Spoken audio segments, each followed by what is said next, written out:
what we're going to do is we've got this one right here with all the little bumps on it. We're going to take the next one, and we can do these in different styles as well. So we're going to go new, go to your material right here, if you can see it, and we're going to go for green. So this one is going to be kind of like a green gold. So we're just going to go select, hold selects down so you can get both of them, drag them across. We're going to go add. And then what I'm going to do is, for this one in particular, I'm going to go colour ramp.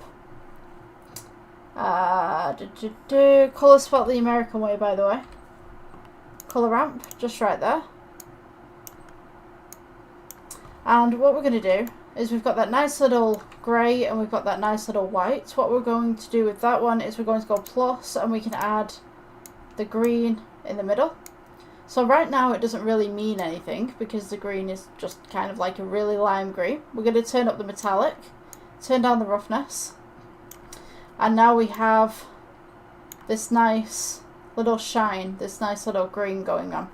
So what I can now do is, we've got all these textures that we can put on here. We've got brick texture, we've got checker texture, environment texture, and we have Veroni texture. I'm going to use Veroni texture, colour to the FAC. I noticed that we've got all these little bumps coming up right here.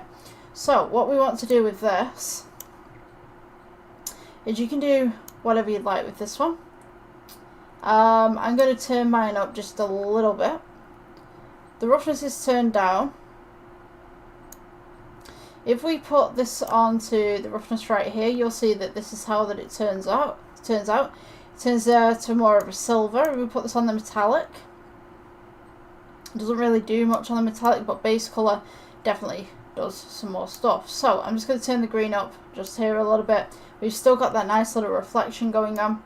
You can rough this up in parts. And what we can also do is we can add a bump node. Now a bump node is going to allow us to have a little bit of texture to this. So if we go add and we just type in bump. Now usually, as I remember it, I'm going to get this wrong every single time, like I do this every single time. Usually I would put it here, but then it turns to here. Just 1 second. Yeah, okay, right, I messed up. So I always get confused with where the bump is supposed to go on here. So I think it's always supposed to be here, kind of thing.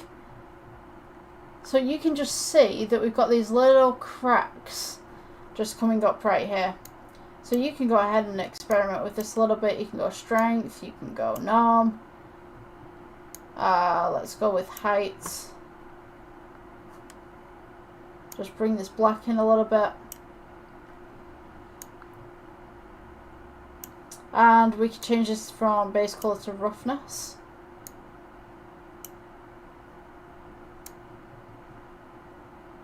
So we can kind of have a little bit of roughness going on. You can see these little kind of imperfection stripes coming across. So what I generally use that technique for is, if say I've got a piece of, I don't know, let's say a car or something like that, you put in texture to a car. You could have little scratches on it as if it's been racing. So you could actually scale this down, or you could scale this up if you wanted to. You see how that's kind of moving right there? We've got all these little kind of scratches. That's the kind of thing that I'm aiming for. You can't really see them as well whilst I'm doing it on here, but there's little scratches on there. I don't know if you can see that on your side.